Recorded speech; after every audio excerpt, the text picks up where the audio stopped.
Very big question because Uganda, we have deployed our soldiers in Congo, Central African Republic. We have soldiers in Somalia and other foreign missions. And our security is like shaky, according to people who really analyze security and political situations in Africa and also the whole world. And our center of discussion today, we are going to look at that point.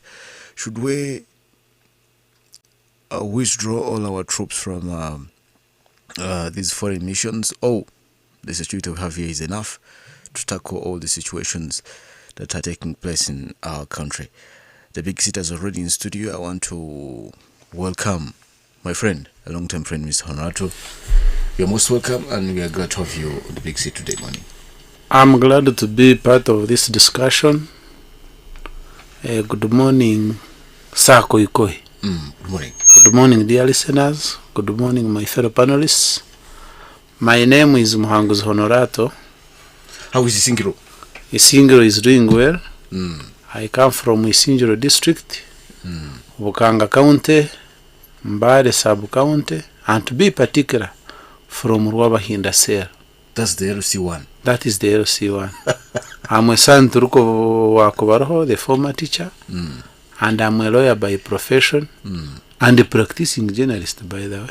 Yes. I'm still holding my camera at home and my tools of operation. So in today's discussion, I want to condole with the people of Kasese, especially the parents. That grief parents are suffering from is something everyone should cry and condemn. I saw a lady crying 3 children. Yes. My dear, it is something that I cannot describe. A parent to a child, that connection, that attachment, that feeling. I have ever taken my child to India. I saw the situation I went through. So when I look at someone and I assume that grief, that pinch, that pain a parent passes through, most of the parents are going through that trauma of somebody picking a panga and brutally kill your son and your daughter in a cold blood. It is something queer. It's terrible. It's terrible. You're most welcome. Thank you. I have Mpaka. You're most welcome, sir. Thank you, Sako Ikoi. I must say good morning to you and good morning to our dear listeners. It's been a while being with you here, so you're welcome. The dangerous substitute in quotes. I'm always there. Yes, and we also want to wish our dear Banyaji some success in the exams, in the struggle that he's undertaking. I'm called Peter Mpaka from here in Makenke, and of course a member of the National Unity Platform. And I wish you a very good discussion this morning, our dear listeners, wherever you are. May the Lord bless you. Nope, you have some issues there. I don't know. The Prime Minister is saying, people, you stop visiting these institutions, government institutions, and you're deliberately refusing. She has no capacity. She doesn't.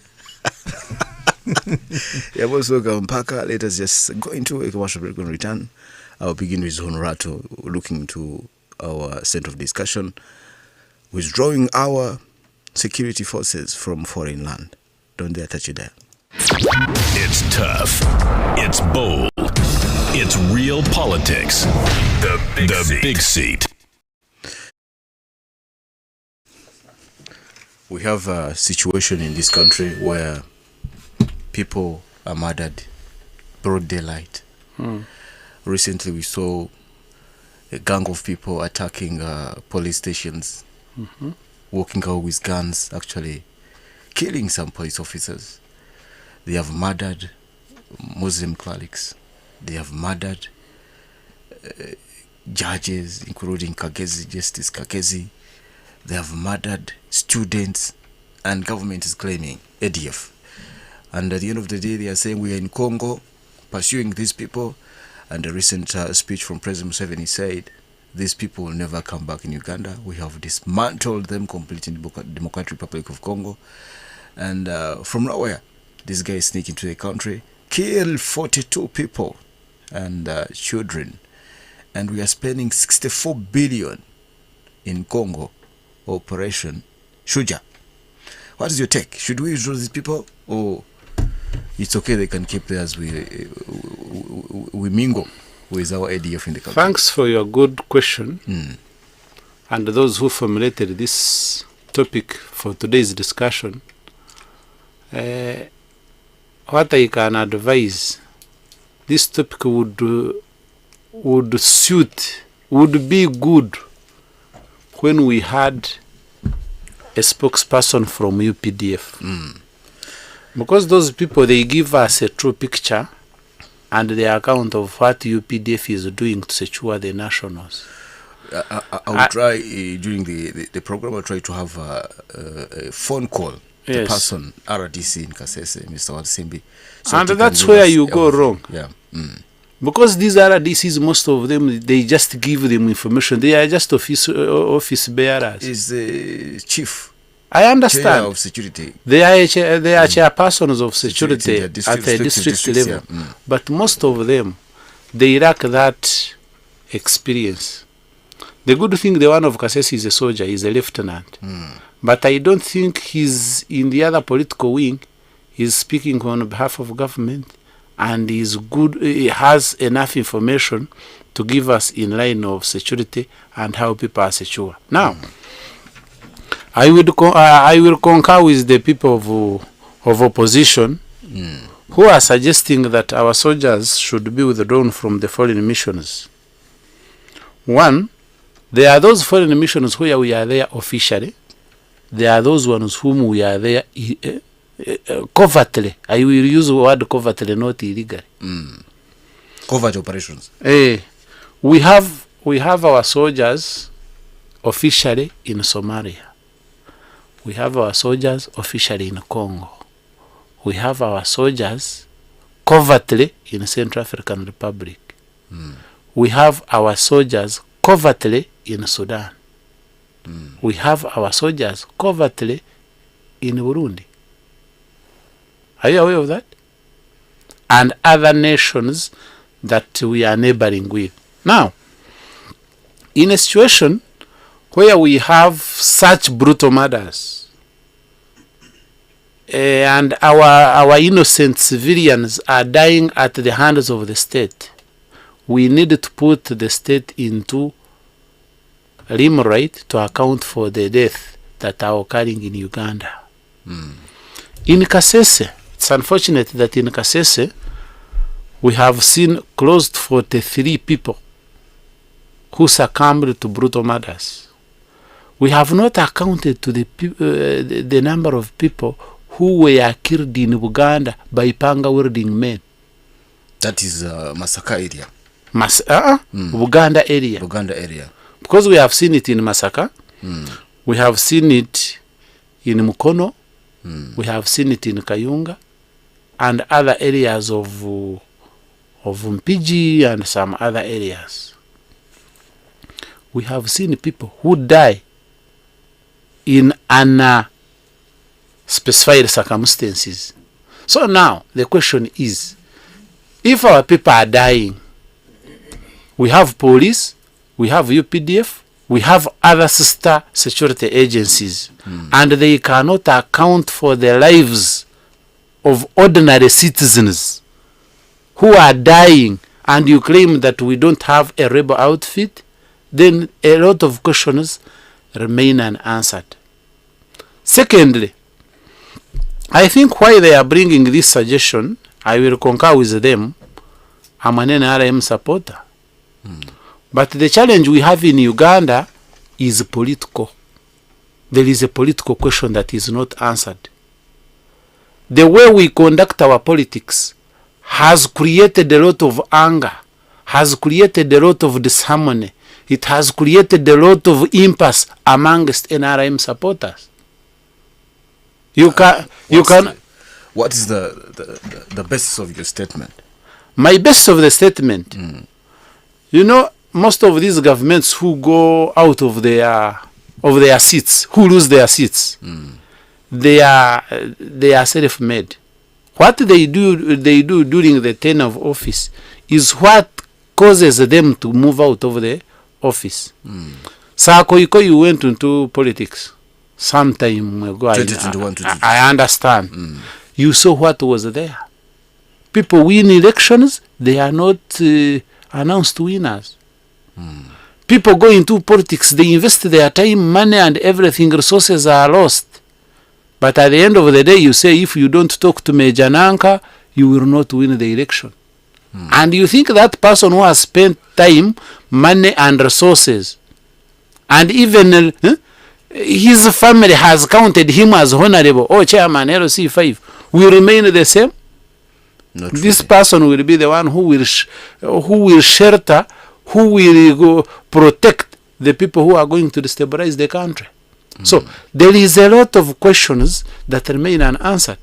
A lot of anger. Because there is a lot of anger gripping the population, and people have not understood that. We have a number of opposition who are arrested, taken to safe houses, and we don't know where they are. We don't know their whereabouts. The state machinery cannot account for their whereabouts. And you think their families can sit and eat? So, now, when we go to political question, it brings a lot of dust. Sir Koikoi, I want to again retaliate on the issue of politics. We have now swayed away from the meritocracy to who is son of who, and who fought. You have seen from President Museveni, Nepotism. Nepotism, cultism, and family rule. From President Museveni to the son Muhoozi Kainerugaba. We thought you people in the NRM, it's okay with you that... You think it's okay? man, Because people, they don't have what to say. The old man they retired, don't have what you to have do. a standby generator. But the standby generator should follow, should come on merit. Someone should not be put on empingo, on handcuffs, and you leave some others to go outside darling everywhere, spending state money. Do you see that situation? So you want to mean that creates the population to lose trust into the security agencies? Yes. And also not giving right information to security agencies. Now, let me allow the ADF to come in because... Let me localize it now. When you come to our local politics, look at Mbarara. Look at Maisinjiro, the one you know. It is who is connected to who. What does it leave others who are not connected to? They have good ideas, they have political ambitions, they want to achieve them, and they are frustrated. But who is your godfather in politics? That's what I'm discussing. Someone must be baptized, has the arema to be ordained someone, or to be announced a winner. Even when he has not won the election. You saw what happened here in NRM primaries. We have those ones who are known that you have first to you have to take some money, give it to him, so that Tithe. you give a tenth, a tithe. And those people are known. And you think that leaves our security in a stable situation? Then you get soldiers, mingle them within politics. Instead of doing their work as security agencies, they are now doing politics. Will they get information, and from who? Thank you so much, Mr. Honorato. Peter Mpaka, you know you have the same name. Mr. Honorato is raising a political question. Yes. But as you as opposition, you are saying, no, government should withdraw our security forces from foreign missions. But example in 1996 when ADF attacked Kasese, actually not Kasese but around Wera, and killed very many people, our UPDF was here. When 1998 when still the same group attacked Kichwamba and killed more than 80 students, abducted 100, UPDF was here, was not in any foreign mission. LRA when they abducted 400 seminarians in northern Uganda, UPDF was here. So what makes you think that our number the security is outnumbered in the country. Thank you so much, Sako Ikoi, and I also want to appreciate Council for the wonderful submission. I'm an opposition activist, and I'm a person who is so desperate, and I want a regime change in this country. But I want to say that the citizenry must understand that the current government we have is led by an expert soldier. And a rebel. Meaning that he's an expert on security, but also with the other aspect of being a rebel, he's also an expert at insecurity, if I can put it like that. So, yeah, he can, exactly, because in 1981, he created a guerrilla uprising. So, why am I starting from this? I want to say that we must look at reasons, and positive reasons and negative reasons of having our UPDF, our soldiers, in foreign missions.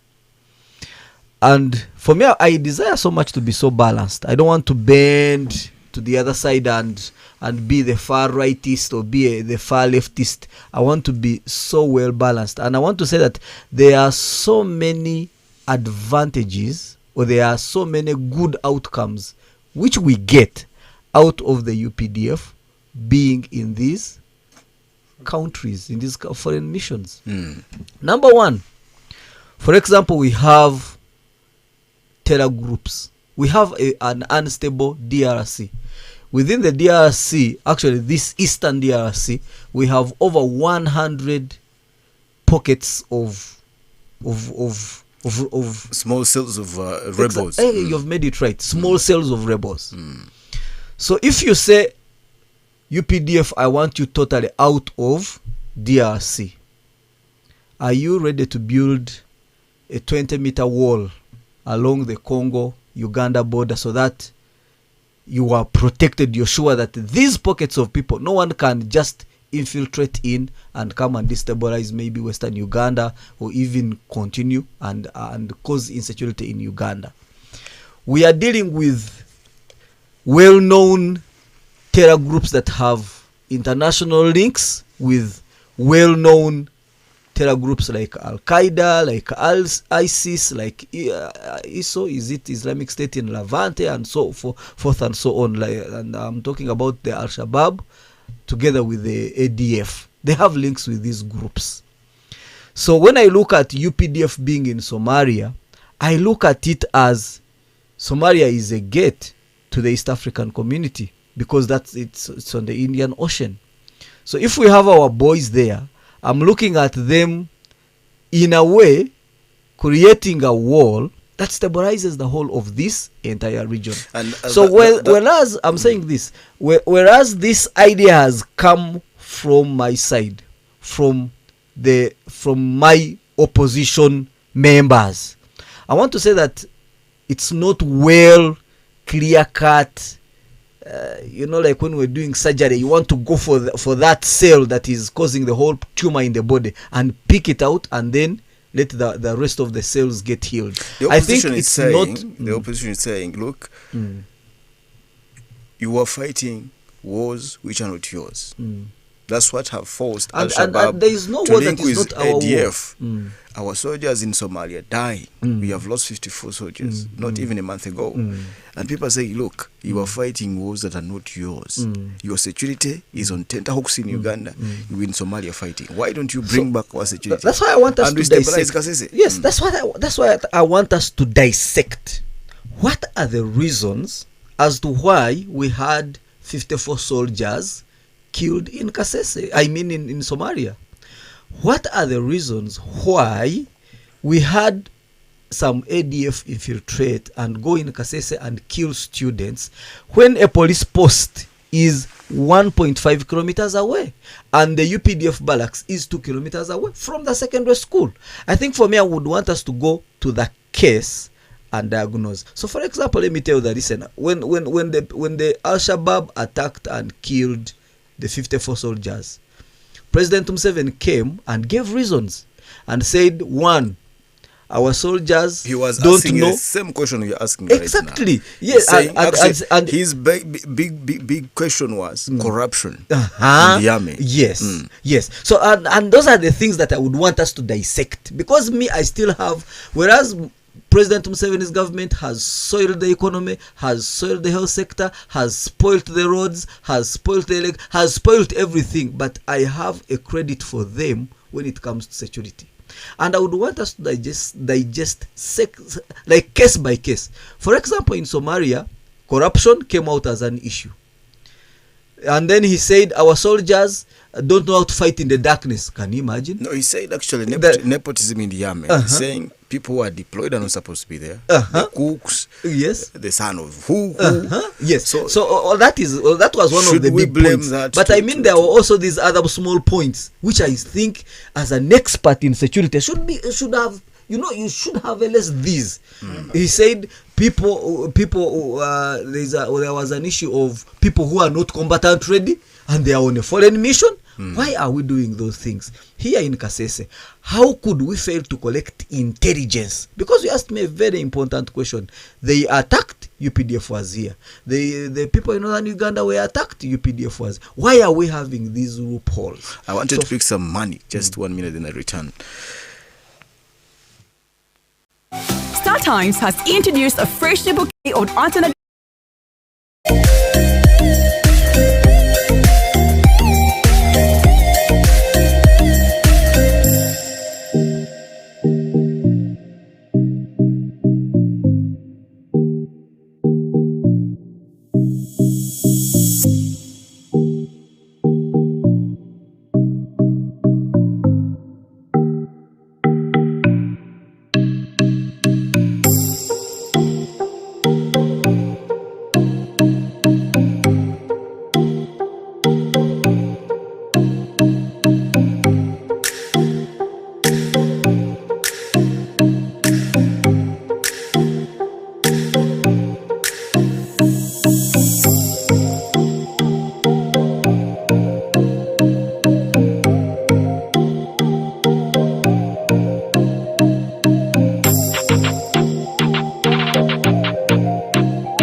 Great music. Great music. Great friends. Great friends. It's Real Politics. 29 minutes past 9 o'clock. We are here up to 11 a.m. We shall allow you to join us through 0752 912 912 and 0780 912 910 as we move forward. I have Honorable Honorato in the studio and Peter Mpaka. We are digesting issues of national importance, but more especially we are talking about withdrawing our foreign troops from foreign missions, because people or opposition is saying the ones we have is not enough. Our men should come, our men and women should come and take charge of security of their country, and they should stop interfering in wars that don't belong to them. Peter Mpaka, you were finalized with the point, then I welcome Honorato. he had some information, but you first finish your point. Yes. So for me, I want to be well balanced, though I'm an opposition politician. I want to look at the advantages of these foreign missions and the disadvantages. So I was stressing the point that why should ADF come and kill children in a primary school or a secondary school? Yet we have a barracks 2 kilometers away. We have a police station 1.5 kilometers away. Why should ADF, I mean Al-Shabaab, attack and destroy a UPDF base because of corruption, because of nepotism, because of people, our soldiers are not trained to fight in the dark, because of issues like there was another issue of they were not ready, they are not combatant combat hardened. Those are the issues that I would want the recalling to occur. Mr. Mpaka, I want us to raise a question. If our soldiers who are well facilitated by the government cannot pursue a rebel outfit, a remnants of few men who are not even facilitated at night, who can get those night vision things? Do you see where the problem is? As you chip in, I want you to look into what happened in Toroko. Also, the group of ADF came, attacked in Toroko, killed some locals. Even people fled, started staying in school. But when President, Commander-in-Chief, he called these isolated cases. This is an isolated case. These are isolated cases, but they are becoming many. If we combine all the isolated cases, we have lost almost 1,000 people. You are people in NRM government. You have actually told us that maybe the political questions, people are not satisfied. Then you raise the question of saying, also citizens now, they feel like this government no longer belongs to them because of the political questions. And then maybe we should not give information. These people attack and do what they want to do to create bad image. As NRM or people in government, can't you have a discussion with ADF? Since 1990, what? People are killing. Can't you have a honest discussion? Now, the honest discussion would come. How would be constituted? What is the intention of ADF? Yes. The question, the issue of deliberation, consensus, and even the peace talks must occur where there is an organized group which you can trace and get. But in Uganda now, we have a series of attacks by an unknown rebel outfit. Are you getting my point? And as earlier stated, I stated it earlier on, that there is still a big political question. In that political question, it is both internal and external.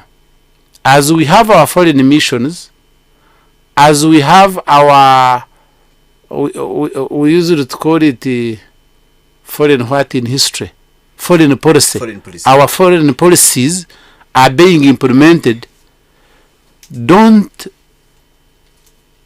say that actually those people from outside cannot directly affect our politics here, including financing those small bits of rebel outfit. Secondly, in 1980 to 1986, when NRA was fighting the sitting government of Mr. Obote by then, one, they were sheltered by locals. They were fed by locals. Up to now, they are still being demanded. You still remember, people are still demanding what they invested in that war. They were given information by locals. Now, once the political question is not answered, then we see a fault line between the mainstream and central government with our locals. We are still jubilating in NRM that it is UPDF is for the local population. But actually they have detached themselves from what they are supposed to do. You saw them in politics. Someone is carrying a gun, carrying a chiboko, is caning an ordinary citizen with his own national ID lining up to vote Sakoikoi. And Sakoikoi, who has been working in a radio station, is also trying to change, diversify economy and go into mainstream politics, is being caned for no good reason. Caned by who? By son of Mpaka, who is a soldier, by a brother Honorato, who is sent by somebody. Do you see that conflict? So now, once the political question is not answered, we are still going to see a series of more attacks. Secondly, we have what we call mineral curse. Don't think that oil curse. It is mineral curse, not even oil alone. Because minerals have been here. They are minerals. Okay, let's use oil curse. Oil curse. Oil curse. You are now changing from western to eastern axis. You have Sinok, you have Total, you have what? Most of them are French. You have Chinese. And you think America is well in bed with you? You think our colonizers, United Kingdom, Britain, is just seated idle and does not see you? And you think these people around us cannot even come into you and start destabilizing you? I think even when we are talking about ADF, there is a lot of questions that we must ask these people in power, because they have moved away from what they are supposed to do, and they are doing opposite. The results are seen now. If you say that it's ADF, what happened to people in Guru? What happened to Arua? What happened in Uganda? Who is killing the people of Uganda? And there is a serious question that is being said in social media. If you have read, why timing at the time when you have released Musinga? That big question has been set on a series of social media sites, and it goes unanswered. Thank you so much, Mr. Honorato. Me agreeing with Honorable Honorato, I want us to leave the opposition thing aside, Mr. Parker, and we look into this perspective of saying a soldier of recent, not even 3 months ago, shot Minister for Labor, Angola, and died. A police officer went in office. We all of us saw the clip, the video clip. A police officer killing Utambandari, a money-lender in Kampala. Here, a police officer in Mbarara also shot dead a fellow army man in broad daylight. Should we say that? What could we really term that? Is that people have lost trust? People have lost. Is it poverty?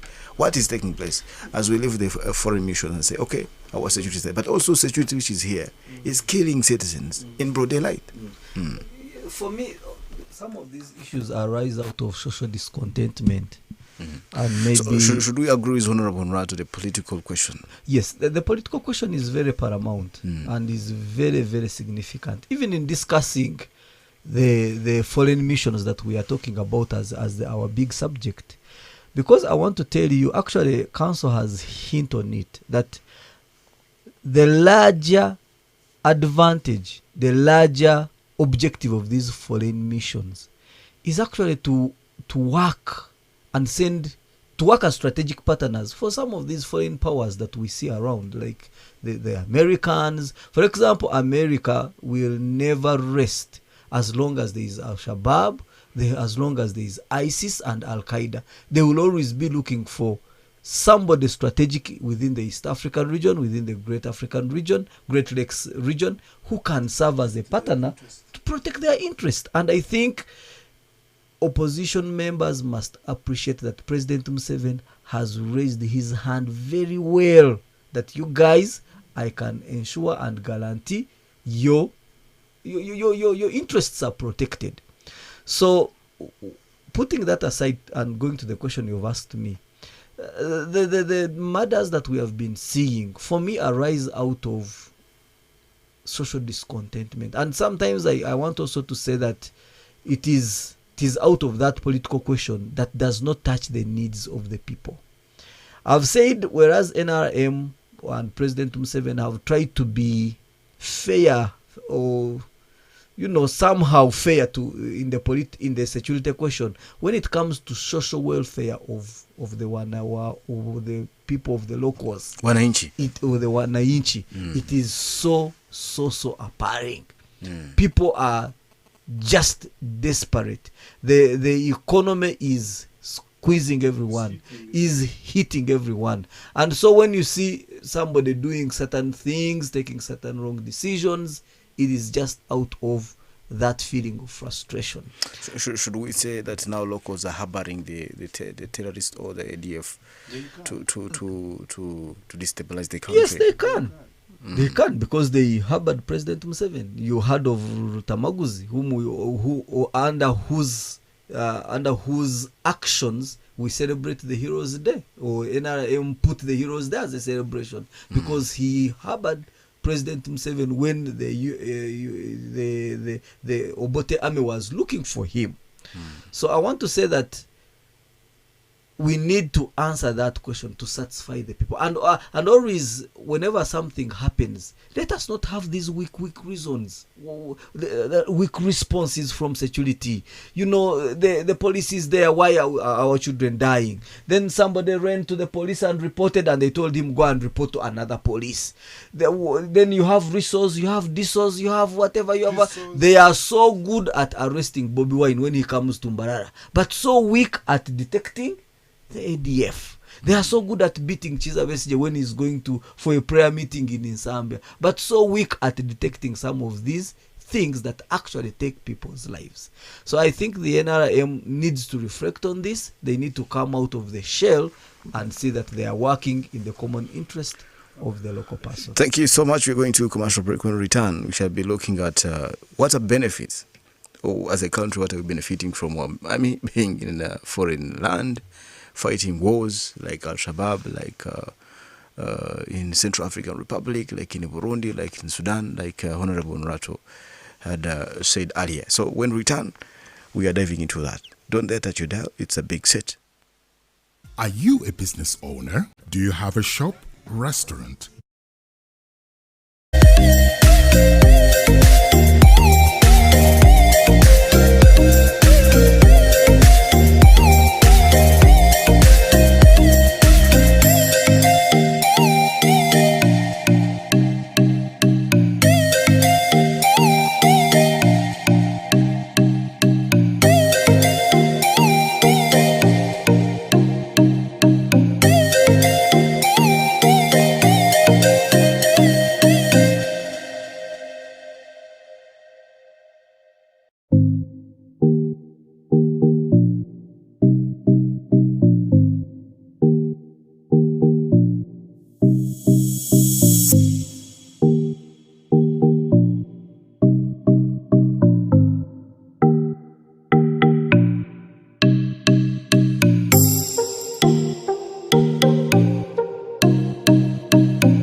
Past 9 o'clock. We're here up to 11 a.m. We are looking to the foreign. We are looking to our army being in foreign land or foreign missions, fighting wars for Somalians, for Central African Republicans and Sudanese. And we are saying, are we handling very well our foreign policy? Or the government, President Museveni, is he handling well the foreign policy question? And members in the studios, the panelists are saying no. Honorati is saying no, it is wrong for us to have our army in foreign missions. And also Minepaka is saying it's good also to have them. And we are now looking at how are we benefiting as a country. Honorable Honorato, how are we benefiting as a country? Having our army in Somalia, having our army, and we are spending a lot of money. Shuja is taking 64 billion. Now this is their second year. Sir Koikoi, I'm one of the proponents of peace. And you cannot keep peace at home and you leave your neighbor out there and suffering and you think you will also sleep. our foreign missions are good. The intentions are good. But the results are dire. Because the effects are now eating into our pockets. It is not giving us results, positive results. And our brothers and sisters have perished in those wars. Now, I want to go back into the other 1998, 2001, 2002 Congo War. Sangani War. You saw how many people died from there. The end result, we are still paying the debt to Congo. Are you seeing the effect? Every local, every citizen is contributing to that Ibanja that we acquired in Congo. And those who plundered their minerals are our own ministers, are our own army officers for their selfish gains. You still remember? We are now in Somalia. At first, our sons and daughters earned a lot of money. But as we speak, there is a complaint that is coming from Somalia that those who are on that foreign mission, they go without their pay. 3 months down on the road without their pay. So what are we doing there? Thirdly, when it comes to internal politics, you don't just think that those people don't have money. Don't think that those people don't have collaborators in the government of Uganda. They come into your politics. Like those, the so-called Islamic State. The financiers of Al-Shabaab in Somalia. Those people are well to do. They have money. They have everything. And they have even collaborators and their agents in all countries. They have to show impact. Now, when we come to these the official missions we are taking part in, and those covert, I use the word covert pointingly. A number of military officers, men and women of UPDF, are in those foreign missions. The little and the remnant soldiers we have here cannot protect the state and its citizens because they cannot protect borders. That shows, you saw how they were telling, I think you watched TV, how they are showing you that there is a national park there, that there is a cliff where they used to pass, that they use a canoe. But the operation Suja is deep in Congo. Doing what? You saw they constructed roads in Congo. You are going into a foreign mission and you are constructing a road as if you are a sitting government there. And my people of Bukanga are suffering. We are moving on a in a potholed road. The dust is up. Everyone is crying. And we are the ones feeding the government. Are you aware that in Sinjura they produce more than 100 lorries a day? But we don't have roads. But roads are being constructed in Congo. Does the rebel outfit come and tell you now you are going to pass this road, we meet in the other junction, then we fight? Can they give you an invitation? The basis of constructing the road was basically economical. Economic over what? Let Uganda goods go free to Congo. Let Congo trade with Uganda freely as far as the East African community is concerned, since Congo was also inducted. And if somebody tells you that we are there to get minerals, to finance the sitting government, or to enrich those in power, will you dispute? That's your own opinion. That is your own You are opinion. constructing a road so that your minerals, your mushuburo, can pass via that road and go where it's supposed to go. The road was not meant for rebels or for EDF. The road was... But you are intercepting rebels. Our role there, Operation Suja, was to eliminate the remnants of the ADF. But now you are constructing a road to go where? To go in a military barracks, to go in shopping arcades. That must be also answered. So you're saying some government elements are trying to aid the ADF or the rebels through constructing roads for their smooth movement. Our intentions to be in Congo are known. Is to iron out, is to flush out the rebel outfit. But my question, when you reach at a time, at a point of constructing a road, going to the bush, or you are there also going to Puranda, and you leave your own people without a road, you leave your own people without soldiers to protect them. Those are the questions that we must answer. Of course, I cannot rule out that I'm also part of the government because I'm in Uganda. I'm a Ugandan. Article 1 of the Constitution says power belongs to people. Thank you so much. This is the time now to tell them, please bring back our sons. They protect us. We are still moving on, and this discussion is also on all our social media platforms. Have some messages on our Facebook page. This one says it's called Nwamanya Edson Fresh Boy is saying, I support what opposition are saying because we should not fail to protect our own people here, and we go to protect Somalia. I think our army should be brought back and we boost domestic security. What I'd like with this government of ours is they will still be hesitant on this. I'm listening from Katinda Bugamba in Rampara. Thank you so much in Wamanya. Another one is called Agaba Josephat, and he says, I don't think withdrawing the army forces from foreign countries is a better decision. This will even decline our relationship with other countries, and I don't think that Uganda had little army force that solve the current incident of Kasese.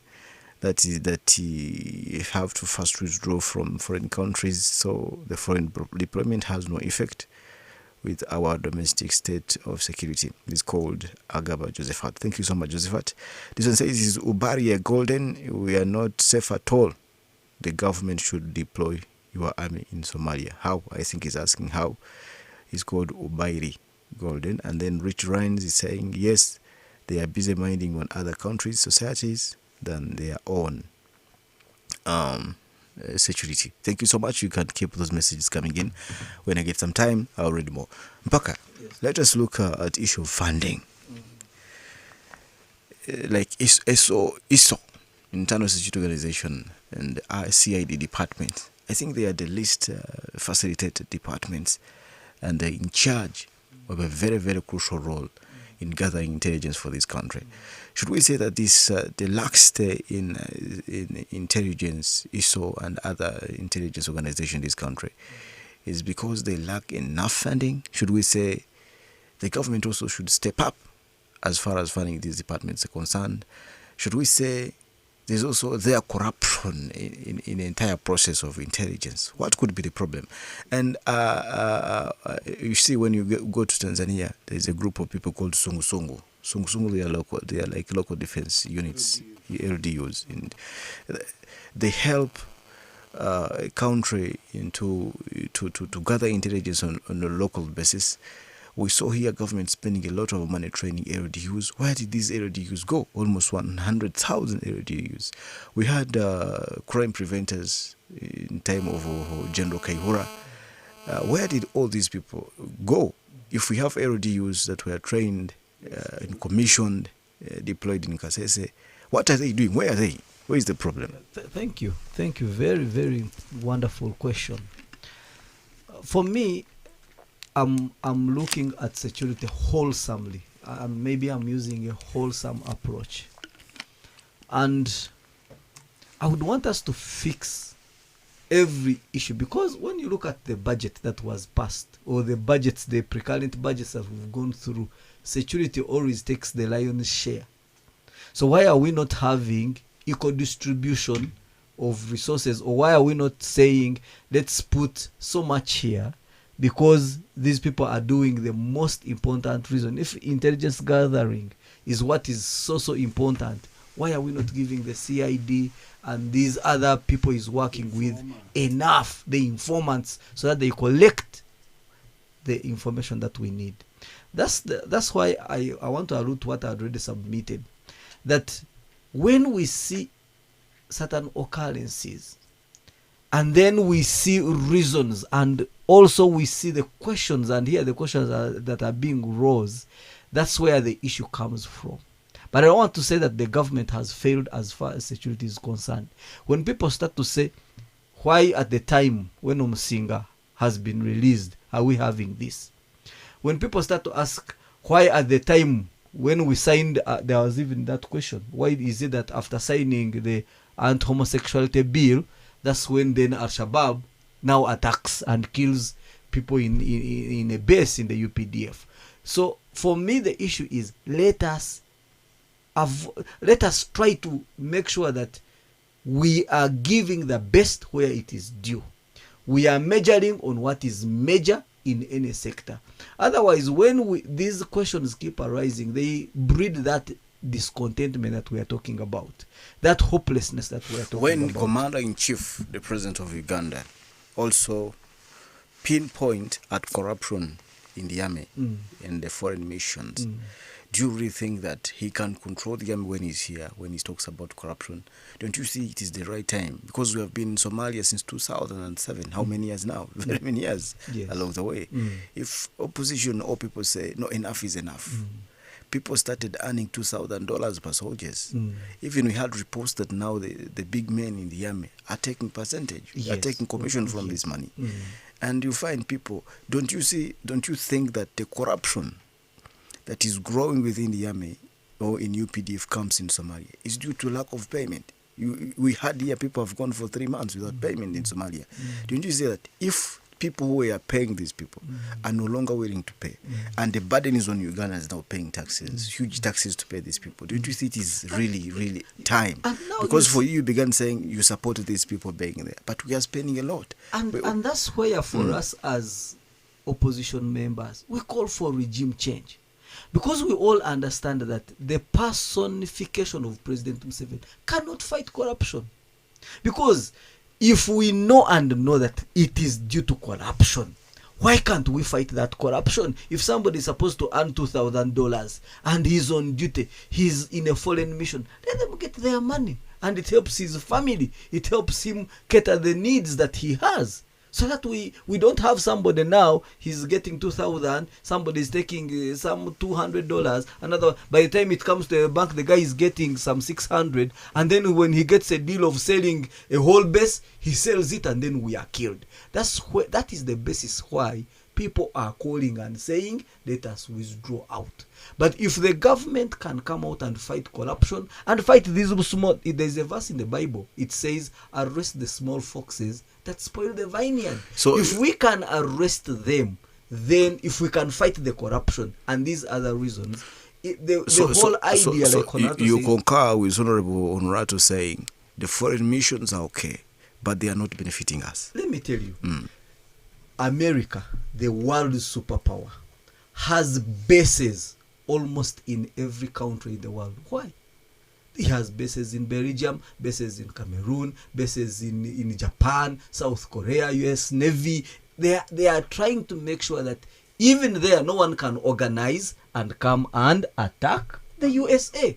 And by that, I want to give a bigger applause to President Museveni's we are talking to the big economy. Big economic, and that's what we are talking about. Yes. That for us we cannot afford. Even you cannot collect 27 trillion to fund our budget. No. 70% we are borrowing, but we are talking to a big economy. If we set our priorities right, we have enough capacity and enough capabilities to fund every activity of Uganda, as long as it supports our economy. I want to pick some money, then I return. You start from that point. Sample that. Amabara gange ninyo.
He's not attempting again to go back to Eastern Europe because of Godfathers. Also have Peter Mpaka. Peter Mpaka is, I think you're still in the other plan of city, Barra City. Okay. We are discussing the army of the country, Uganda, withdrawing our forces from foreign missions. We have army in Congo, we have army in Somalia, we have army in Southern Sudan, we have army in Central African Republic, we have army in Burundi, and actually we deployed around the Bunagana area of recent. We have and in East Africa we also have East African standby force in Congo. So I don't know, there is UPDF. UPDF is part of the East African standby force, or we have our own operation that's going on. That is also another question, because those are both operations. We have Operation Shuja, and we have also army that is part of East African standby force. Hey, Munepaka, you had the point that you were finishing. Yeah, so me, I was saying that I really want to applaud the thinking of President Museveni in trying to think as a superpower. Have these bases here, have your soldiers here for the entire stability of the country. And I also want to say this, that every opposition group, and I want to say it categorically, every opposition group that comes to show that you're anti these deployments, you will never gain power in Uganda. Or gain, because of the superpower, because of America. You must position yourself as a strategic security partner for the superpower, for the USA and for these European countries. They are looking, they are like Honorato said, they are not seated. They are not seated. So when FDC comes and says, we should withdraw, then NUP comes and says we should not have our armies there. For me, I think it's also a political mistake on our own side, because these people will be watching. Yes, we may try to say we can be independent, we don't want neo-colonialism, but I'm telling you, and that is it. So for me, I always want to look at this whole issue in a balanced manner. We need to harness the benefits that Honorato has listed and fight the small mistakes. Why say people are not combatant? Because when our soldiers die there, you cause social frustration here in the citizenry. Because when we listen to those reasons, then we start saying our soldiers are dying for nothing, which is also a valid reason. So for me, I'm one of the people calling out that let us fight these small issues. And if President Museveni cannot handle, let's cause regime change in Uganda, have a president. I'm telling you, the next president from the NUP will be ready to remain a strategic partner for other international community. You said, when we were beginning the show, you said you are proud President Museveni because he's a soldier, he's an ex-rebel. Yes. And you actually applaud him for the foreign policy, his foreign policy approach. In your own understanding, can your president of your political party, National Unity Platform, handle this situation? I think he can. Given the opportunity. And I think he would handle excellently when given the opportunity. But of course, we wait for time to come and then we will judge. Honorable Honorato, let us talk about law. You were a senior counsel here, and we are discussing about law. According to UPDF Act, the UPDF is supposed to protect the sovereign of the nation Uganda and its boundaries. Yes, we have gone beyond boundaries and we have entered other countries, maybe on international protocols and other things. What is happening in Sudan, the original Sudan, is that there is a war between national army and another army within the army. Yes.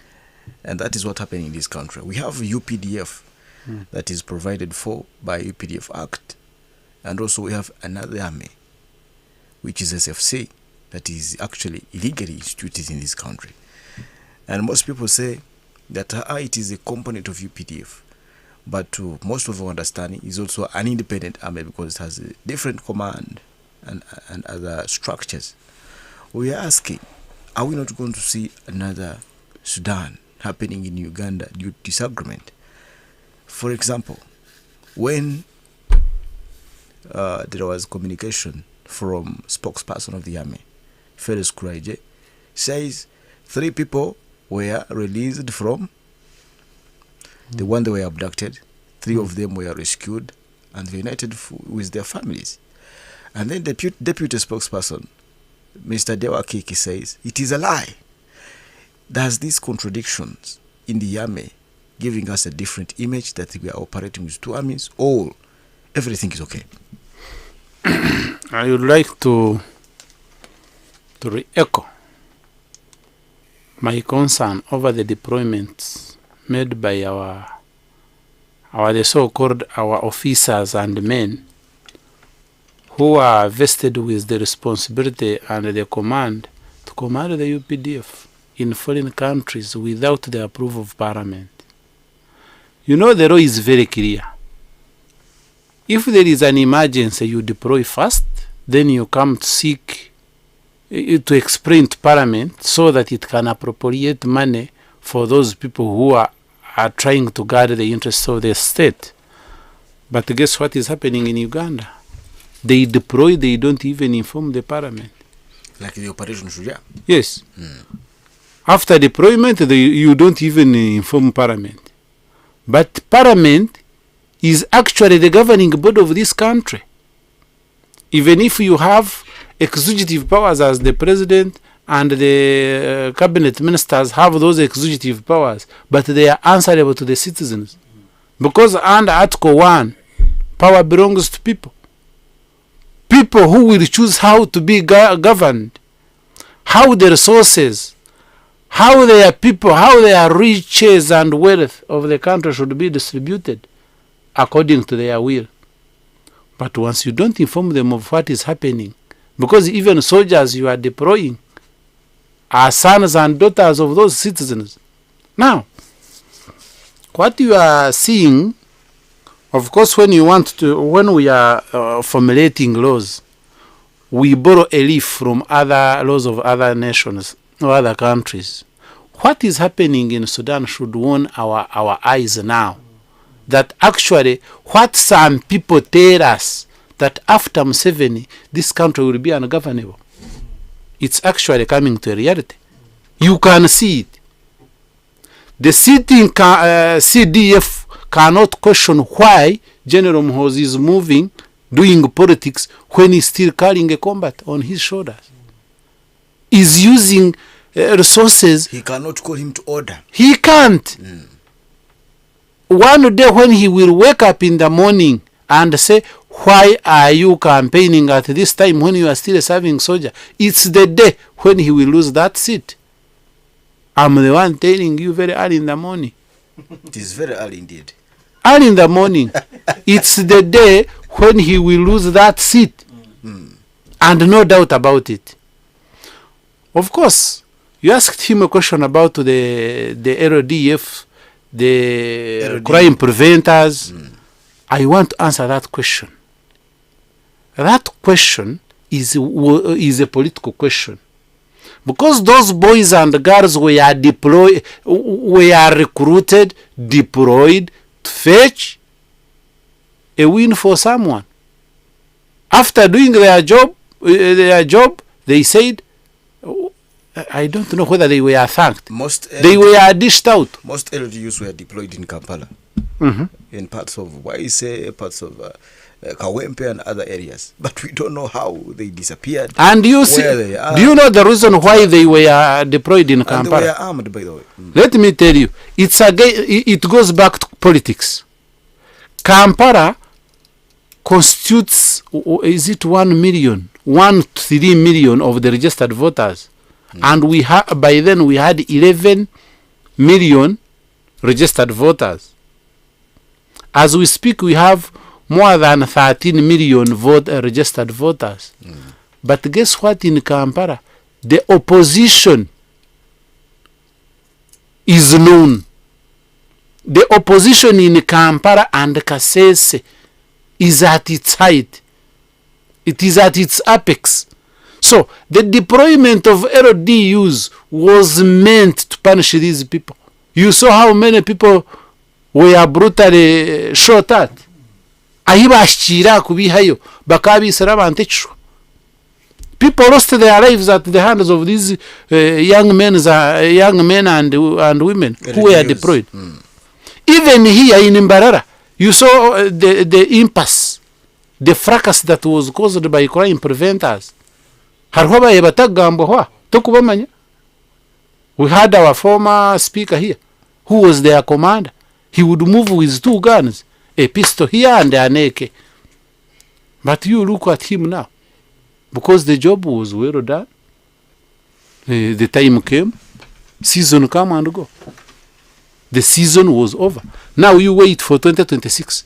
They are now planning. I think now they will say.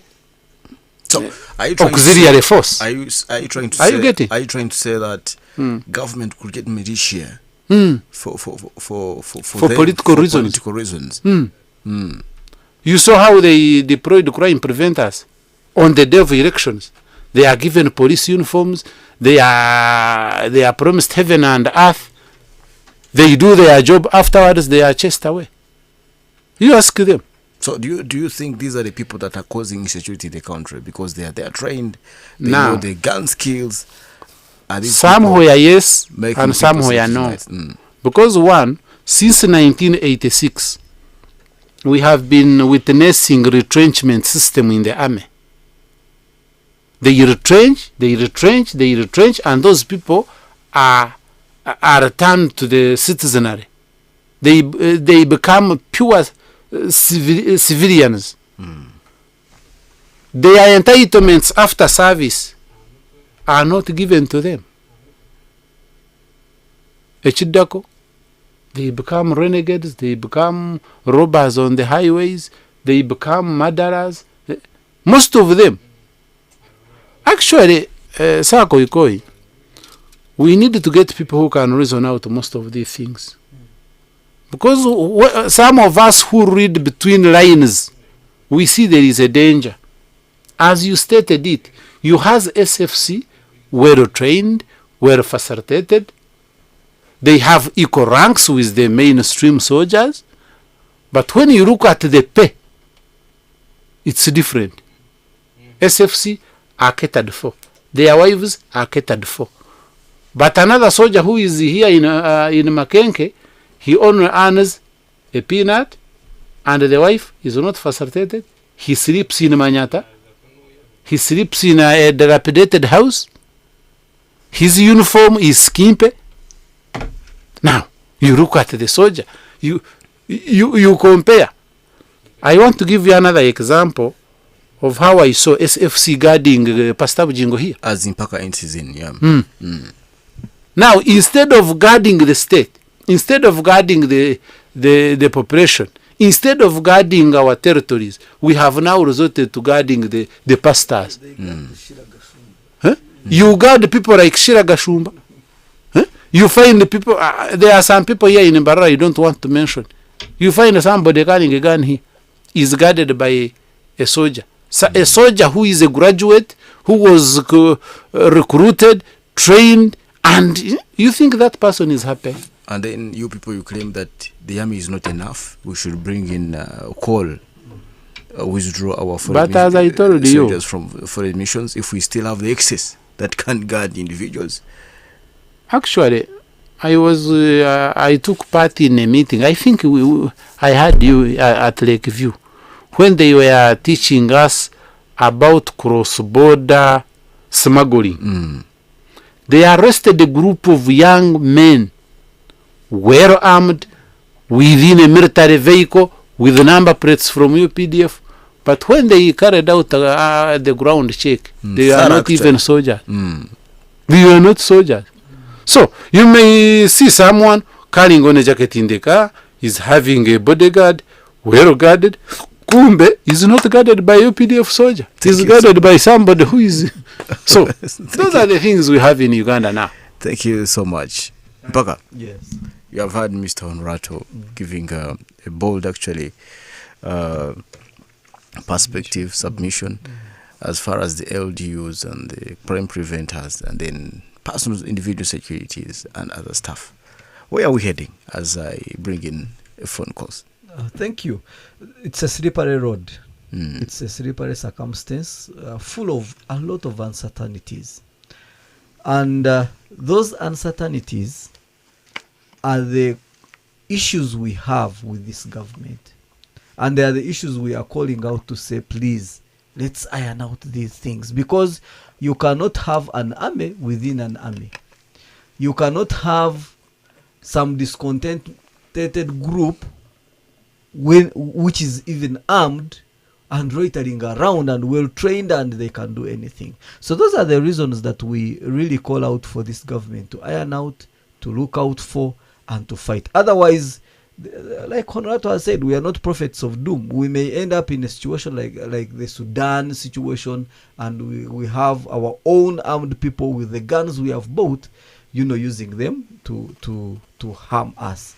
So it's a clarion call to the government. It's a clarion call to the people who hold power that please let us love our country. They say that there is no success without a successful successor.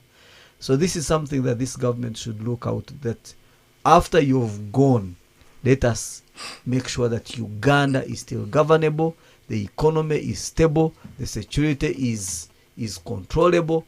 Then you can ensure that your success and your legacy will be kept. I have a message here. This one says, it is so surprising that the only institutions Ugandans have been trusting, that is the UPDF, that they are also now looked at as something else. Because like you have already mentioned earlier, they cannot even call General Mhozi to order. So that means that the army belongs to someone. Also have a message here. This one says, Komwebesa Rogers, and they say, thanks for the show. I'm ever listening live at City College Institute Katete. You want to make an addition of that message. You still remember when Kahindo Tafire commented on the so-called standby generator? Some group of those supporters said, we shall put him where we think he fits. A cabinet minister, a general in the army, a senior staff, historical. Then you start telling him, do you see the situation we are in? Proceed. This one says Mwebesa Rogers, and he's saying he's listening in from City College Institute in Katete Mbarara, and he's saying people of Binyungu Ngugo Bugamba Rwampara. He's representing people of Binyungu Ngugo Rwampara, and he's saying he think our Uganda security is sitting on the time bomb, so it's high time to change our security forces to return back home because of saying we are no longer having security in Uganda. Much love from Mwebesa Rogers in Rwampara. And this one says this one is called Ivan. Ivan says, thanks for the show. You are listening from Uganda. Automatically you agree with that suggestion. The country is under insecurity when actually we have the tightest army in the region as well as the entire Africa. So you are saying army around wouldn't have faced what happened in Kasese. Say if the army was around, wouldn't have faced what they faced in Kasese. But I want to remind our dear listener wherever you are that in 1996, ADF attacked Wera and killed very many people there. In 1998, ADF attacked Chwamba Technical Institute, killed 80 students and abducted more than 100. LRA, Lord Resistance Army of Kony, attacked northern Uganda, a seminary, and abducted more than 400 seminarians. Actually, most of them have ever been sent up to now. So we are saying, that's what we are discussing. We have security in this country. UPDF is one of the army that is ranked. Celebrated in Africa. Actually, we are among the 23rd in ranking, the whole of Africa and the whole world. We are coming around 54th there. And we have foreign troops in Somalia. But I saw people, our main cause in Somalia was let us go stabilize the Somalia. We train Somalians. Actually, most of Somalians were trained here in Bahanga. We train these soldiers, go take charge of their country. Since 2007, we are still there. How many years? Very many years. So since 2007, we are saying we are stabilizing, but they keep attacking. That means that we are fighting wars which are not ours. We had Kenya, we had Ethiopia, we had Rwanda also deployed. I don't know if and Burundi. I don't know if these armies are still there. Come to Congo. We have Operation Shuja in Congo. We are spending 64 billion every year on Operation Shuja. And also we have another army that attached to East African standby force also in Congo. We also have a unit of army at Gatuna border it's called Bunagana border, also taking charge there. But our people are being killed in Kasese. And that's what raises the question from opposition that, you know what, you guys, enough is enough. Let us have our army back in the country and take security in charge. But according to the panelists I have in the studio, Mr. Honorati is saying people have lost trust in security agencies. That's why there is no collaboration. They better collaborate with an enemy than collaborate with the forces. And Mr. Mpaka is saying, no, it's good. We are benefiting from these foreign missions, regardless of some weaknesses that we are supposed to iron out, and we go forward. I'm getting some calls on 0752912912 and 0780912910. You can call us and talk to us and see how we can move forward. It's tough. It's bold. It's real politics. The Big Seat on 91.2 Cruise FM. Great music. Great music. Great friends. Great friends. 0752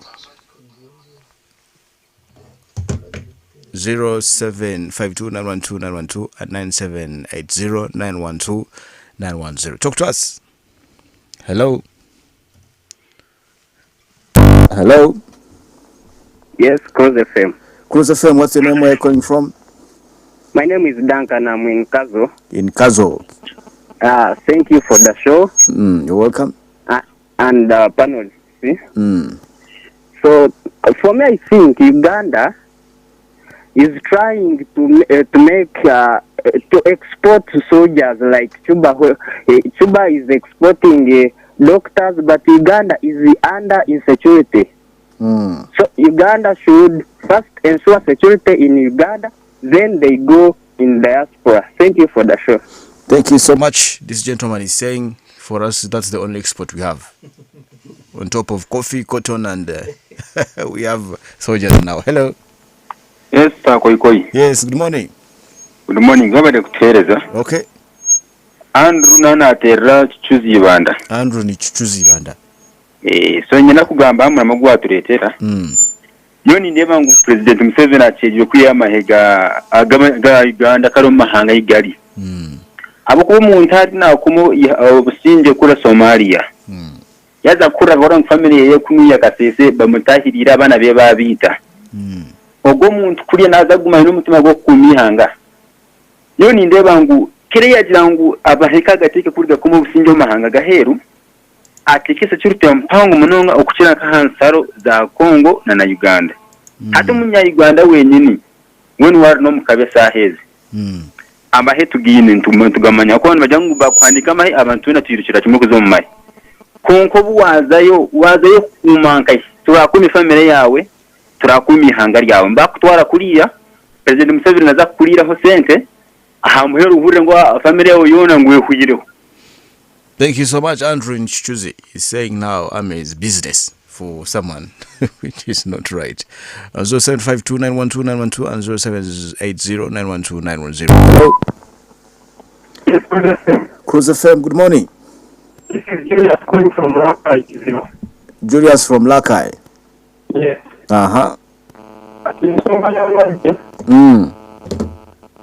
They are always financed by these foreign countries like America and whatever. Kubanga fena petufunamu. So babereyo ngabakola tomanya kigenda kuterera. Okay, oyagamba bereyo abera kayite batumideko bali kuliriza. Hello. Hello, Cruise FM. Cruise FM, good morning. Good morning, sir. How are you? I'm fine. Yes, this is David here around in Barara. You're around Barara? Yes. Your submission? Sorry, for me, I'm saying security of Uganda actually they need to add on because you see this country, I don't know who is the president actually. I wonder why everything in the country you find things are done just I can't say.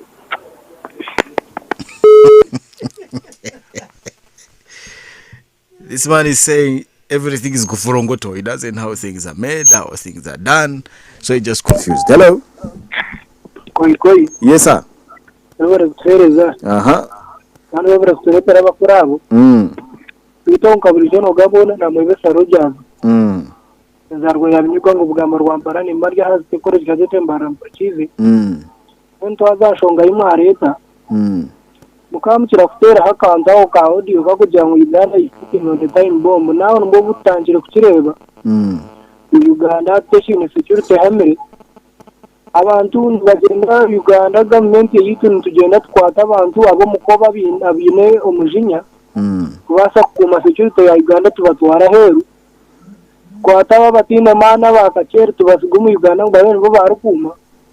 Kandi hatachitayira ba ADF atandika kweto mbita kubuza ngo amahe agamani gakaze.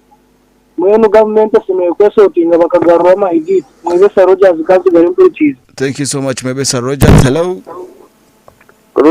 Hey, good morning. Good morning, how are you? I'm fine. Your name, where are you calling from? Jonana Terawi. Okay. Jonana Ndobuzi.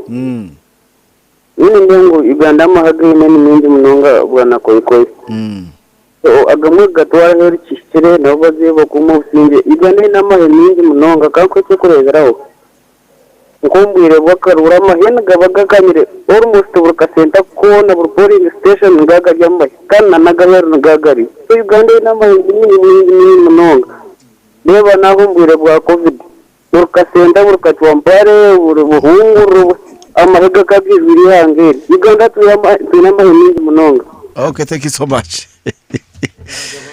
0752912912 Still the big city. Hello. Yeah, good morning. Good morning, Cruise FM. Your name, where are you calling from? I'm calling 560. I'm Rukana Job Gamba Rwampara district. Thank you for the program. You see, this Uganda belongs from a few people. First, take an stage. No, I said, because the state house, I'm having a quarter honey from President Wihanga. No one whatever was son of Pata Bakomogoyo. Concaka did already serve as a Kumorimbar. Yes, they think they take things for granted. But what am I going to take a hair? What am I getting behind and go to the top of me hang? By the me, I'm worried. So what's a quarter amaha that were a hair? Gazamur Congo, Gazamur Somalia.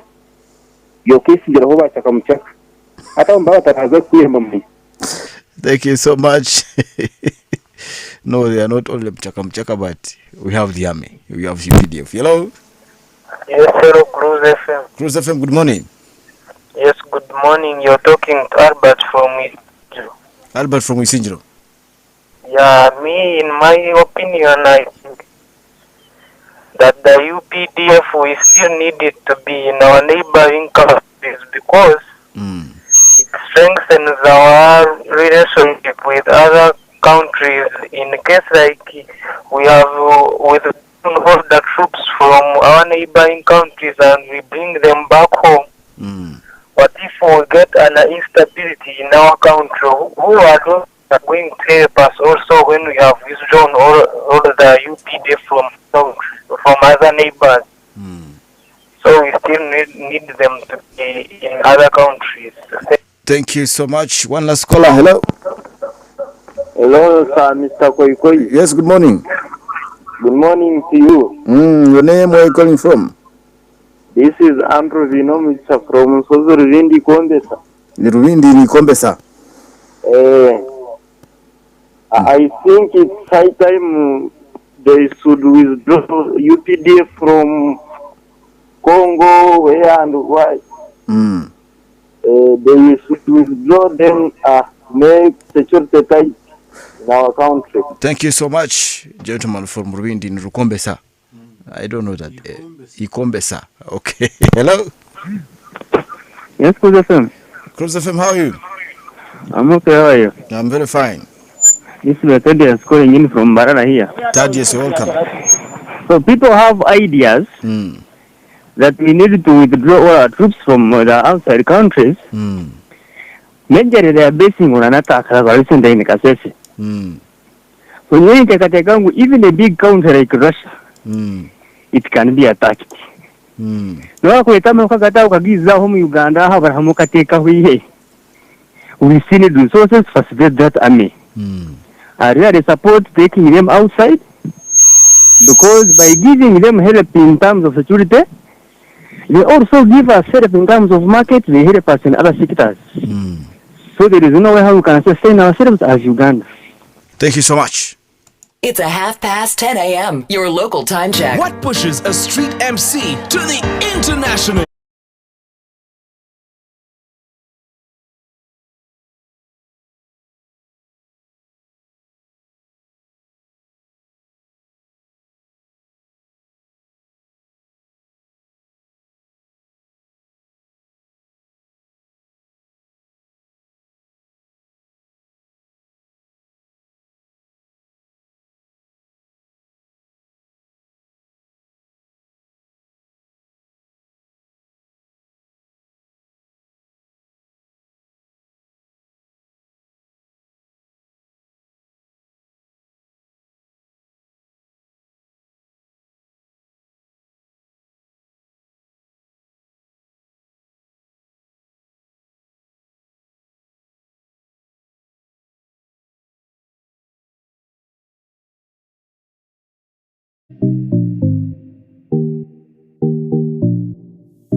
Politics. The Big Seat on 91.2 Cruise FM. Great music. Great music. Great friends. Great friends.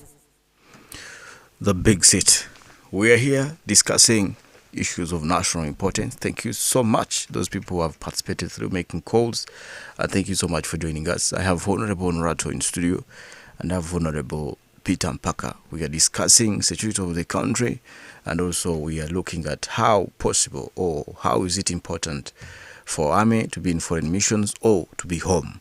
And thank you so much, you guys, for contributing. And we are still moving on. It is 32 minutes past 10 o'clock. We are still here up to 11 o'clock. And as I promised earlier, I wanted to have RDC from Kasese to tell us the situation there. But he's saying he's engaged in a small meeting, and we shall maybe wait for him as we continue discussing.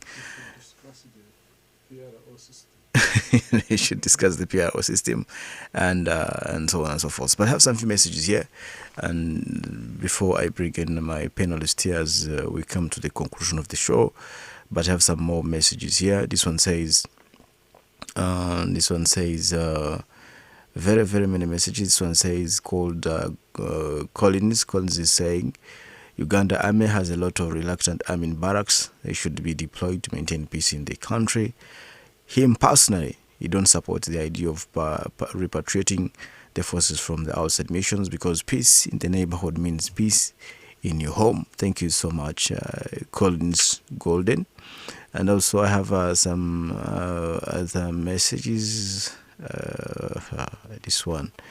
This message is very hard for our show, and this one is okay.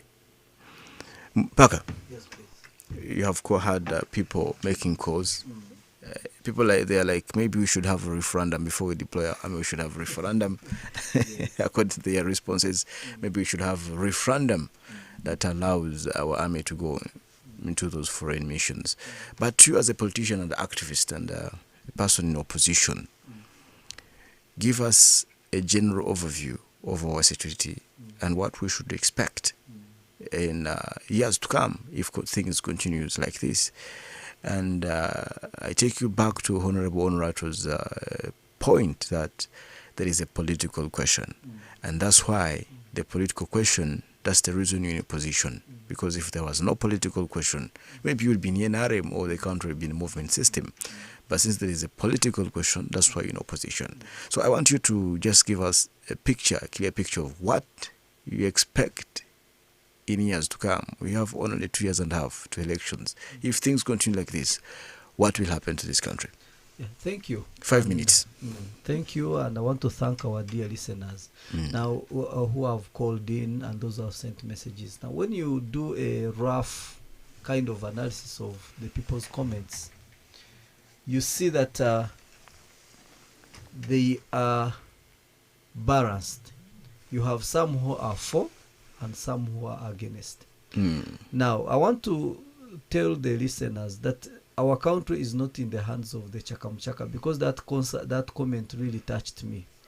We have soldiers within Uganda. We have the barracks, we have police, we have trained people manning our security. They are there. And that's what brings me to the comment you've said. What is your overview?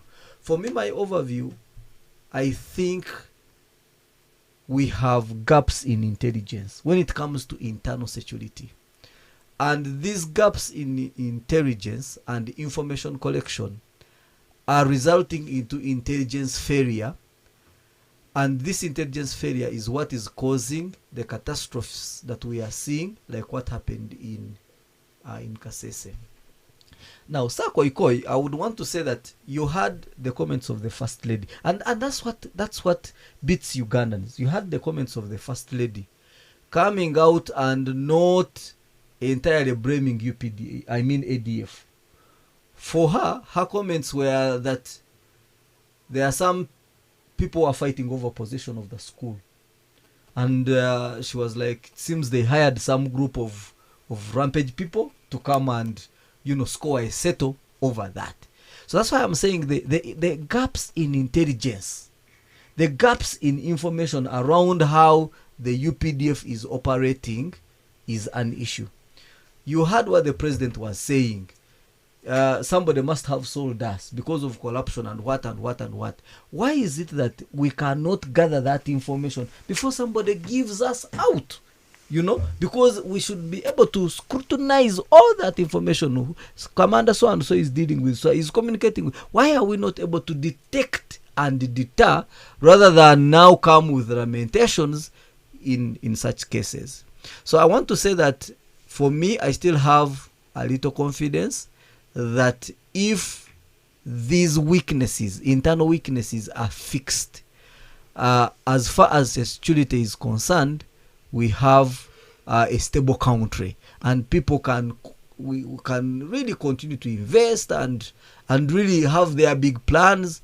The country is stable. But when it comes to the attachment with the politics, the political question which you have been asking me, I don't see President Museveni's capacity in fighting corruption and nepotism. I don't see him having even a political will, because, for example, the IGG one time came out and said, let's do a life audit, and the president said, no, keep away those things. These people will be scared. Leave my thieves. So those comments guide us to they invest in Uganda. Those comments show us that there is no will to fight corruption. Somebody can come and pay a certain commander and sell out us as a country. If somebody asks you, do we have a national army or it's an individual army, what would be your answer? For me, it's an individual army. The UPDF is largely a Museveni army, because like who mentioned it? One of the callers actually mentioned it. He said when it's time for Kalulu, you see the soldiers here, and Honorato was laughing and saying, are we counting them by the uniform, those we are seeing? So you see, that's why I said that, why can't we fix these that take life, rather than really running against Bobby Wine? You saw in the campaign, Bobby Wine he was not allowed to pass in town. He was taken there, he was campaigning with the banana plants there in the bush. Why are we against these Ugandans who are giving alternative ideas? So that's why I'm saying that the whole apparatus is to serve to keep President Museveni in power. Since you have said it is an individual army and you're craving to take power, Are you going to disband the whole army in case and recruit new army? No. We will diversify. We will change the policy. We will make the army a pro-people army, a people-centered army that protects and looks at all Ugandans as equal. There's no reason why you should look at an opposition politician as an enemy. We are not enemies of this country. We are not enemies of President Museveni. We are not enemies of the NRM. We simply have alternative ideas. That's why I came here saying that I do not 100% agree with what my fellow MPs in the opposition are suggesting. There are benefits, but we also have weaknesses that should be fixed in our UPDF foreign missions. Thank you so much. Sunday Blues. There's only you in my life. Sunday Blues. You're beautiful. You're beautiful. You're beautiful. It's true. Sunday Blues. Guess I'm on my way. Sunday Blues. Tell that someone that you love just what you're thinking.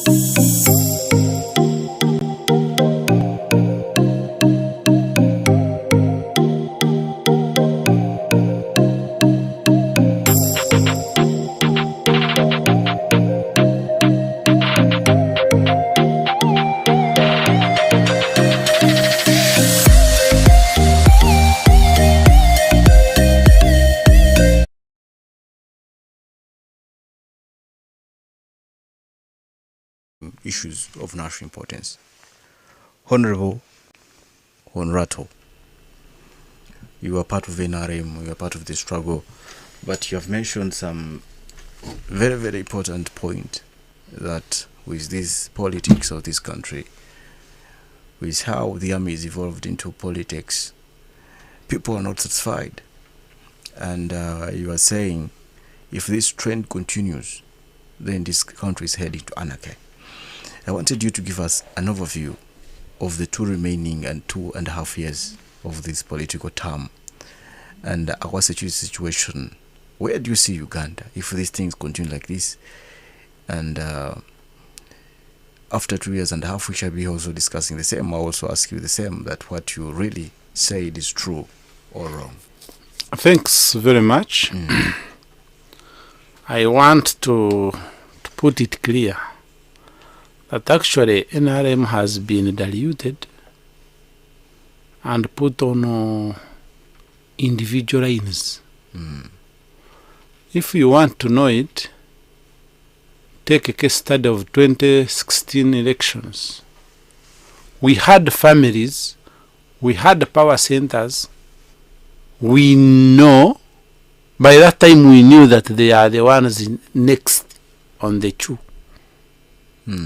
I'll give you an example of Bukang elections. Even I remember one saying the two-horse race, where we came out with a draw in an election of one party, where Dr. Moses and Kangwaje had to draw. The then Prime Minister came and failed to come out with a solution. Dr. Hakana Rugunda. There was a draw in terms of numbers. Yes, not even numbers. Because one was heard saying that atwarahira karomukasheshe katakatiru. Are you getting my point? When we take another case study of what happened in Sembabure between Shatis Mushere and another man I don't want to mention here, that will tell you, and that may give you an indicator of where we are heading. All those power centers as we speak were shattered because there is a preparation of somebody's son that is is marshalling his art to take over the what? The mantle. Soldiers are now destabilized. Some have been given a pay rise. Others are still grassing. Are you getting my point? Now, where does this impasse leave the country and political environment we are assuming to see in 1 year to come? There is a serious challenge. If we want to know where the challenge is, first look at the statements they made upon the occurrence of such incidences. The first lady gives her statement. Honorable Kabyanga gives his statement. UPDF comes with its own statement. Police will tell you that those are just people with mental illness. Agarangani ndebe chintu echo chinshasha. They arrested actually all the what? The directors of the school. Director of the schools, even people, the insane people on the road. Yes, they were arrested. How do you go to okay, fine, you arrested them, but why do you come with the conclusion that actually people were mentally sick? Do you become a doctor? The mentally sick people were arrested on all roads of Kasese. And by the way, under the law, once you presume once you give a decision that somebody is mentally ill, he's not supposed to be incarcerated in police cells. They are taken to Butapika. Then you take Butapika over what? Do you have a court order? And once you diagnose them, you find they are mentally stable, what do you do? Do you withdraw the statement? Actually, you look at Tenanga giving a statement, you ask yourself, do these people think that Ugandans have brains? Now, let's go back to your question of where are we heading in 2 years to come. Tejereza, you just wait. This one is just a curtain raiser. You are going to see more worse situations than this. Owiti Sinjiro 4 people were shot at in a broad daylight. You are becoming a prophet of doom. No, it's what I have gone through. I have been with you in media industry, carrying our cameras and gadgets, seeing most of these things. We have evidence, vivid evidence, and which cannot be disputed by any. Even some we fear to publish. Some we fear to publish. Ukareba haboma. Shaka sanura mtahi wali hiya agwa hariya akaruria aranjero ndijo. So, and during those elections, this is Uganda. So we are now we are heading into something that is, Mishamont said that it is slippery. We are heading into a slippery situation. Because 2026, I want you to understand that NRM itself has those who think they are the owners and those who feed saprophetically. Do you know saprophetic feeding in biology we use it to study? Kushango mutugo mutoma gushtamia mutugo muram. They are those ones who think, let me dance well so that I can be seen. Of recent, I saw Honorable saying pushing someone so that he stands behind someone to be seen as a good dancer.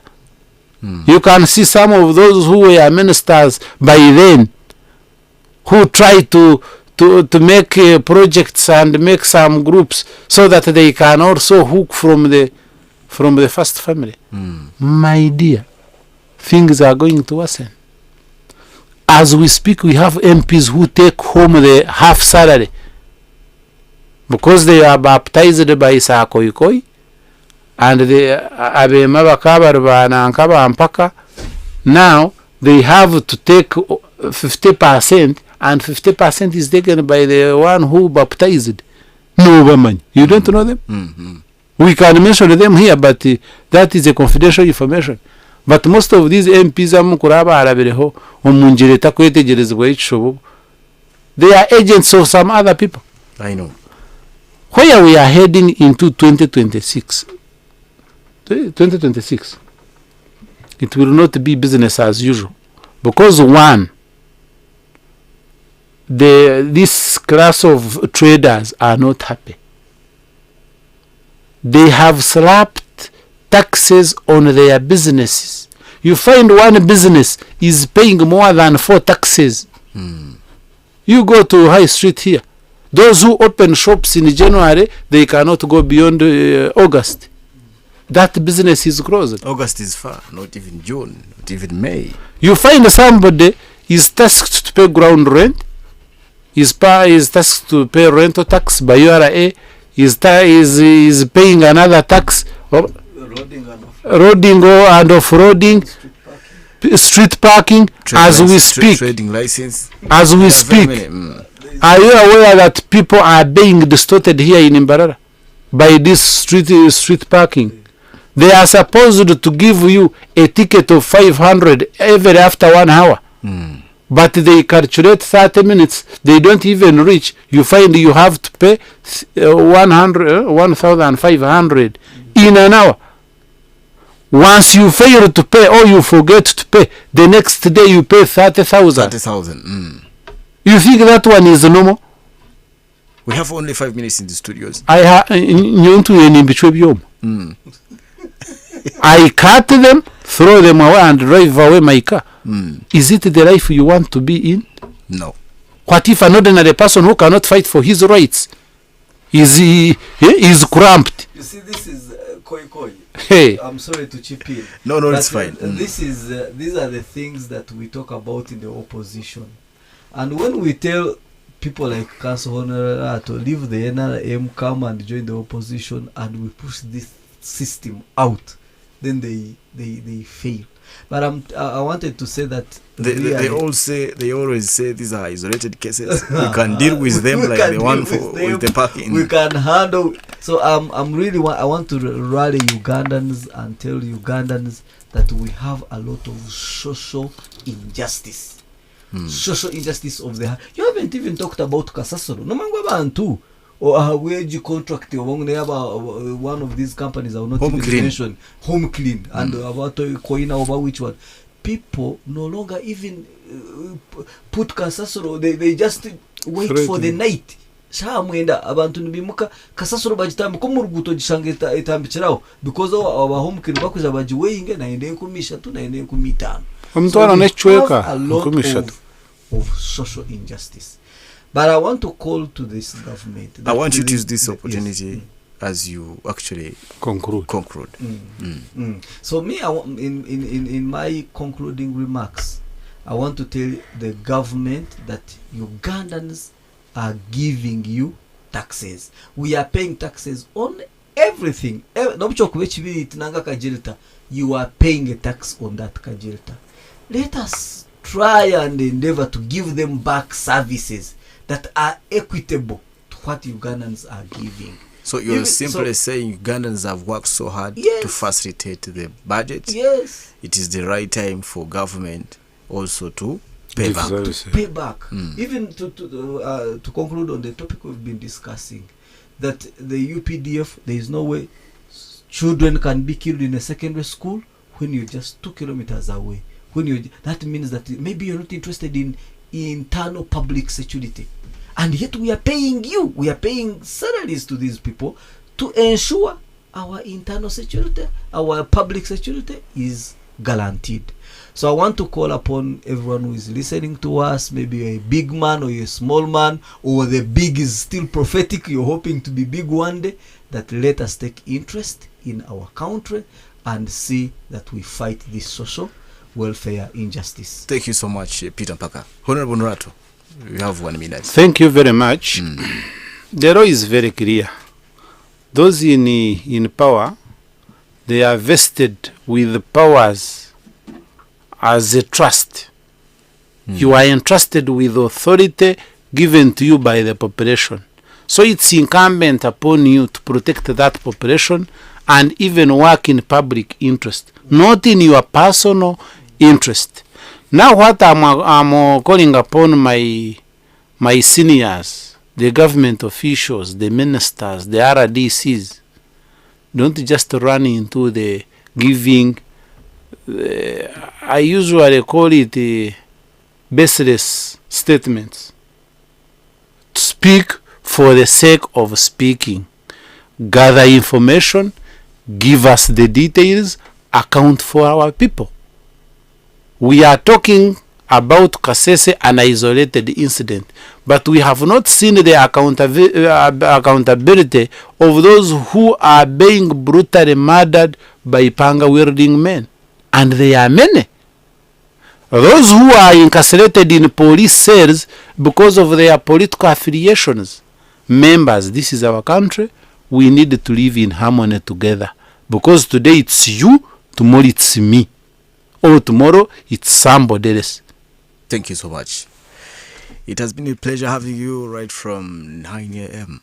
We have only 4 minutes to the top of the hour, and that is 11 a.m. It has been a big show. Every Saturday we're here from 9 a.m. to 11 a.m. I had Honorable Onrato from Isingiro, and also I had Honorable Peter Mpako on the panel. We discussed the army, Uganda army in foreign missions, and also internal issues within the army. And I think you who has been listening, you have picked a leaf or something. Thank you so much for joining us through calls and through messages. We wish you a blessed weekend. See you. Sakoko is my name, and have a lovely weekend. The views expressed on this program are not necessarily the views of this radio station or its management. This radio is regulated by Uganda Communications Commission, UCC.